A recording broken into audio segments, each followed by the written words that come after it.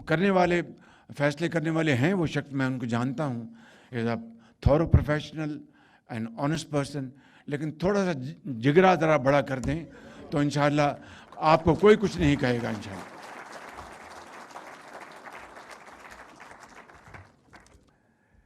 میں ذرا پر آگے بڑھتا ہوں، اور کچھ جہاں پر میں نے بالکل ٹھوس حقائق آپ کی خدمت میں عرض کیے ہیں، کچھ تلخ حقائق بھی آپ کی خدمت میں عرض کرنا چاہتا ہوں، اور مائنڈ نہ کیجیے گا کہ ہم ایک like we are sitting like a family here, اور ہمیں بالکل ایک صاف بات ہمیں ایک دوسرے کے ساتھ کرنی چاہیے۔ اس وقت صورتحال یہ ہے کہ تیسرا اشاریہ میں آپ کو یہ بتانا چاہتا ہوں کہ ہمارے جو ریزروز ہیں فارن ایکسچینج کے، وہ اس وقت سے اگر آپ اس کا مقابلہ کریں تو آلموسٹ ڈبل ہو چکے ہیں الحمدللہ، لیکن اس میں دوست ممالک کے قرضے شامل ہیں، اور میں آپ کو کس طرح یہ بات بتاؤں کہ کس طریقے سے ہم نے ان دوست ممالک کو جا کر قرضے لینے کے لیے ان کے درخواستیں دیں، اور ان دوست ممالک نے ہمیں مایوس نہیں کیا، لیکن آپ جانتے ہیں کہ جو قرض لینے جاتا ہے اس کا سر جھکا ہوا ہوتا ہے، اور پھر اس کے بعد جو آبلیگیشنز آتی ہیں وہ آپ کو اس کا اچھی طرح علم ہے۔ میں یہاں پر بغیر کسی لگی لپٹی کے آپ کو بتانا چاہتا ہوں کہ میں بھی اور خاموشی کے ساتھ فیلڈ مارشل ہم کئی ممالک میں گئے اور ان سے کہا کہ IMF کا پروگرام ہے، یہ ہمارا ایکسٹرنل گیپ ہے، آپ اتنے بلین ڈالرز دے دیں، آپ اتنے بلین ڈالرز دے دیں۔ میں ان ممالک کا، ان دوست ممالک کا بے حد شکر گزار ہوں کہ جنہوں نے ہماری پذیرائی کی، لیکن آپ جانتے ہیں کہ جب کوئی کسی سے مانگنے جاتا ہے تو اپنی عزت نفس کے اوپر وہ اس کی قیمت اس کو چکانی پڑتی ہے، کمپرومائز کرنا پڑتا ہے، اور پھر بعد میں کوئی ایسا کہیں سے خواہش آ جائے تو اس خواہش کو وہ کتنی بھی وہ اس کو امپلیمنٹ کرنے کا کوئی جواز نہ ہو، آپ اس کا بوجھ لیتے ہیں۔ تو میں سمجھتا ہوں کہ یہ وہ حالات ہیں جن سے ہم گزرے۔ پھر ان ممالک میں جنہوں نے ہماری مدد کی، چین ان میں سر فہرست ہے کہ انہوں نے ہمارے اربوں ڈالر انہوں نے رول اوور کیے۔ میں کسی مزید تفصیل میں نہیں جانا چاہتا، لیکن حقیقت بتاتا ہوں کہ مشکل ترین گھڑیوں میں، چیلنجز میں چائنا نے ہماری مدد کی ان حوالوں سے، سعودی عرب نے ہماری دل کھول کی مدد کی، UAE نے ہماری مدد کی، قطر، یہ وہ ممالک ہیں جنہوں نے پاکستان کا پورا ساتھ دیا، اور اس طرح یہ پروگرام سٹچ ہوا، اور اس طرح ہم الحمدللہ آج آگے بڑھے۔ لیکن سٹیبل ہماری اکانومی ہو چکی، but this is not enough. جو تلخ حقائق وہ میں آپ کے سامنے پیش کرنا چاہتا ہوں۔ آج آپ کی پاورٹی جو ہے وہ بڑھ گئی، آپ کی ان امپلائمنٹ وہ بڑھ گئی، اور آپ کی ایکسپورٹس میں جتنا خاطر خواہ اضافہ ہونا چاہیے تھا وہ نہ ہوا، اور جس میں جائز آپ کے مشکلات آپ کو سامنا کرنا پڑ رہا ہے، میں اس کو بالکل تسلیم کرتا ہوں۔ آپ کو کمپیٹ کرنا پڑ رہا ہے ان ممالک کے ساتھ جن کی جو مصنوعات ہیں وہ آپ سے سستی ہیں، اس لیے کہ بجلی مہنگی ہے، اس لیے کہ آج بھی باوجود اس کے کہ پالیسی ریٹ 21 سے 10.5 پہ آ گیا، لیکن اس میں مزید کمی نہیں ہوگی تو آپ کو اپنی جو کمپٹیشن میں آپ پوری طرح اپنی تمام صلاحیتوں کو بروئے کار نہیں لا سکتے۔ اسی طریقے سے آپ کی جو انوویشن جو ہے، آپ کی بی ایم آر، آپ کی جو پروڈکٹیوٹی، اس میں آپ کو انویسٹمنٹ کرنا ہے تو آپ کے پاس اسپیس ہوگی، فزیکل اسپیس ہوگی، فائنینشیل ریسورسز ہوں گے تو آپ انویسٹمنٹ کریں گے، وغیرہ کہاں سے انویسٹمنٹ کریں گے؟ کمائیں گے تو انویسٹمنٹ کریں گے۔ میں ماضی کی تاریخ میں نہیں جانا چاہتا کہ جب بہت کمایا ہم نے، لیکن یہ حقیقت ہے اور تلخ حقیقت ہے کہ ہم نے R&D میں کوئی خاطر خواہ اس میں اضافہ نہیں کیا،